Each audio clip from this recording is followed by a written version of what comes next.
Hi, I'm Dr. Caroline Leaf, and welcome to my podcast, Cleaning Up the Mental Mess. If you want to listen to this podcast and any of my podcasts ad-free, you just need to subscribe to my Patreon account. The link and details will be in the show notes, and then you can listen ad-free. Plus, I have bonus content, lots of bonus content, and I'm going to be doing live Q&As on Patreon as well. So go there if you want to take advantage of all those great things. And now for today's podcast, I'm actually going to answer another question. I get so many fantastic questions from people through direct messaging and emails and things that every now and then I love picking good questions, and I mean, they're all great, and doing them as a podcast. And this one today was a really good one as well. And it was, what is the difference between a soulmate and a significant other? And then the general pressure that is placed on people that you've got to have a soulmate. So here is my view on this. And once again, remember that this podcast is not medical advice, it's for educational purposes.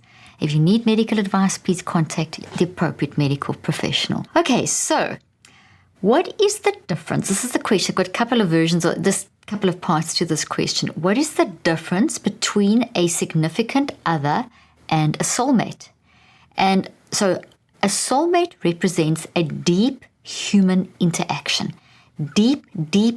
That connection that is so satisfying, so peaceful, and deeply felt that you feel transformed by it. Now, every relationship will transform you, but there's something about a soulmate that connects with you. It's like another part of you almost.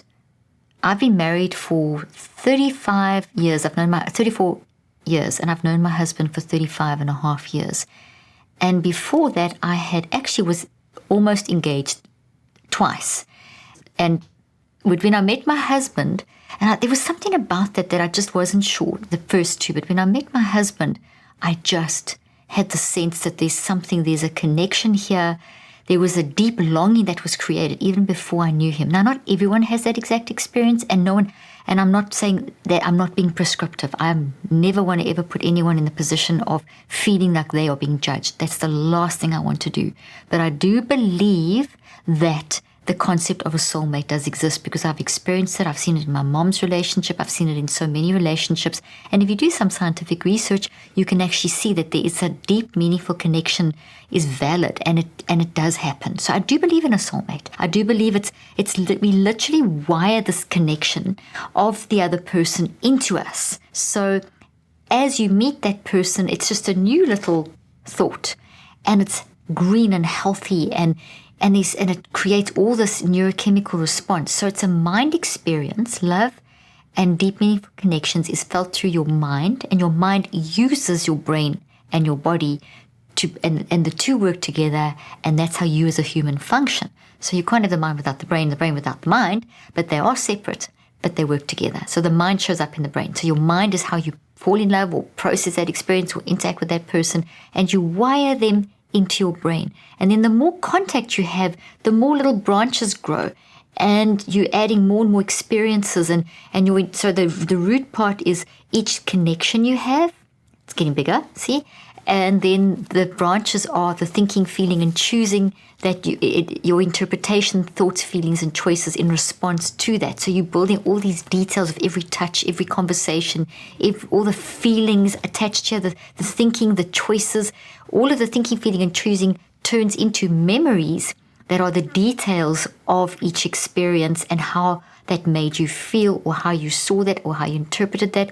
And as this is happening, you're getting all this incredible neurochemical and physiological responses. So this just gets, stronger and stronger. And then you have some more connections, and you have some more connections, and you have some more connections.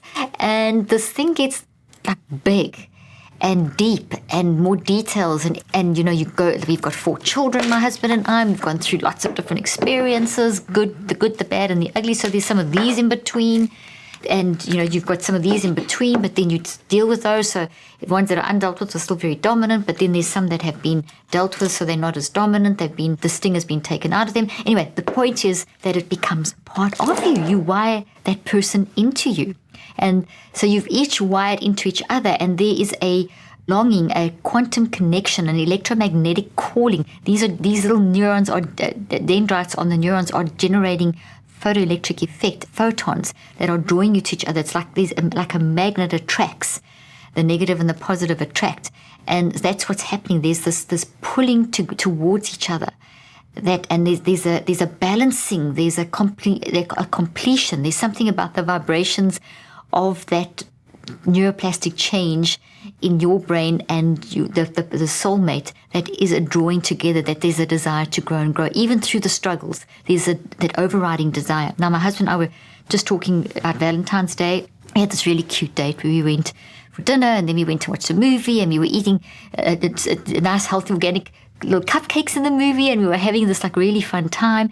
And then afterwards, when we came driving home, we were just talking about all the 35 Valentines that we've had together. And then we just kind of ran through our life and thought of all the good and the bad things that happen. And what we said was super interesting, was that every single Valentine's Day that we've had together, we have given each other these beautiful cards. We've kept every card, and each one is filled with all the love, no matter what has been happening, no matter what up or down or whatever that you've faced. Consistently, every Valentine's Day, there has been this deepening, this drawing to each other. The first person I want to see in the morning is my husband. The last person I want to see at night is my husband, and he feels the same. Now, not every experience is like that, and I realize I'm very honored to have this experience, but I do believe that soulmates exist because it is the substance of every love story. Think of it, every movie you watch, everyone's looking for that love story. It's a universal theme that people are drawn. There's something about that person connecting to that person. So yes, I do believe a soulmate definitely exists. So we literally wire this connection into each other. When there's this type of connection, wire it into each other, into your own brain, and then it's this initial bond forms, and then there's this calling to each other. The intense thinking, feeling, and choosing that goes with the initial spark wires in extra strongly, and which means that the stronger thinking and stronger emotions have corresponding chemical and electromagnetic changes and genetic reactions in the body, and this sets up a longing so that when you're apart, there's something that's missing. You're longing for each other. So whether it's maybe a business trip or whether it's maybe your husband out during the day, but there's something about that hearing my husband's voice or sending each other little texts. There's that longing for each other and that reconnection all the time. And then it gets bigger and bigger over time, and a constant feedback loop that never ends. So now that's soulmate. Now a significant other is also a deep, meaningful connection. It's also wired into the brain and also grown, but it doesn't have the same longing factor, the same intensity and longing factor as what a soulmate has. So it's a great thing to have a significant other, but the soulmate has a different level of intensity and a different level of longing. So based on that, someone said that the next question was, can you believe that a significant other could become a soulmate over time?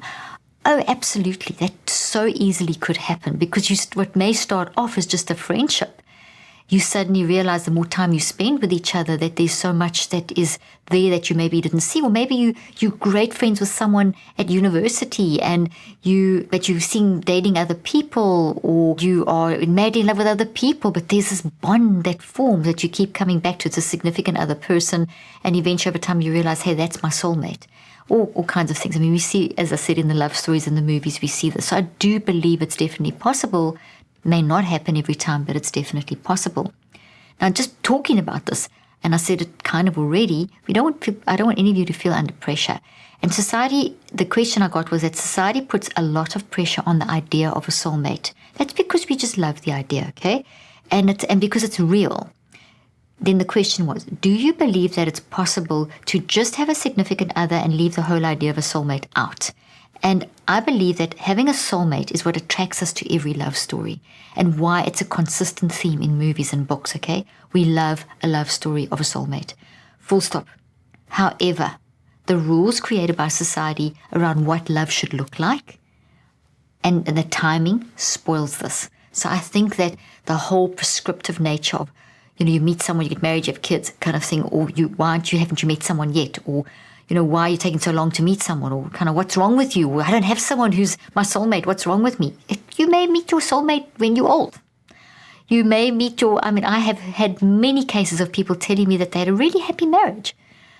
But one of the partners died, they remarried, and they actually went from a sort of significant other kind of marriage into a soulmate marriage. So I think that we must be very careful of society pressurizing us and being prescriptive about you've got to have this and this and this at a certain time. I think you need to just go with the flow and be comfortable in yourself and form relationships with people, deep, meaningful connections, allow them to form, and that soulmate thing will happen. I know that sounds so, romantic and airy-fairy, and yes, I've had a very romantic marriage, and the way I met my husband and everything, but there's so many romantic stories that you can keep hoping this, keep hoping in that, but there's still no pressure that you need to put on yourself.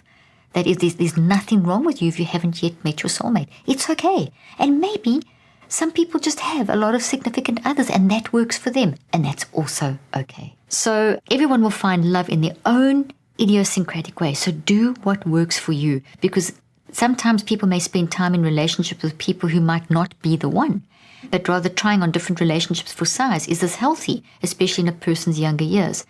We need to have multiple relationships with, we've got our friends and we've got our girlfriends and our boyfriends and so on. I think it's, meeting different people, you learn a lot about yourself.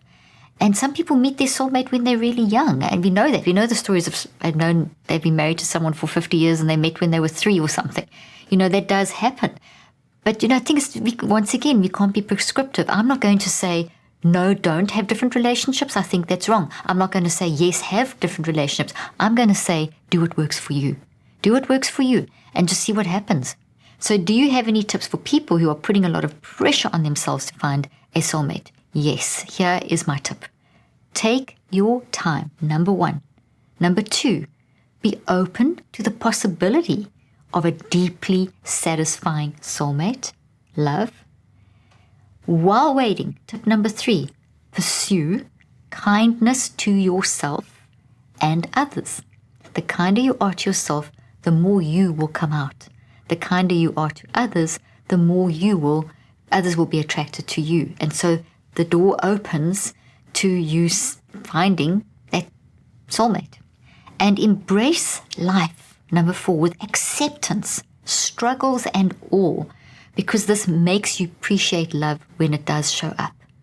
Okay? So appreciate life, everything, embrace everything about life. Even that depression and anxiety is a message helping you to grow and change and repair and enjoy the deep, intense richness of life. And that opens you up to deep, meaningful connections. Okay? Remember, it's not just about you. It's about you in this world. You impact the world and others impact you.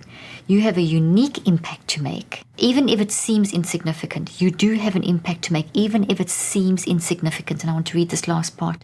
But we are better together, enhancing each other. Living like this will open your soul. Thanks for joining me today.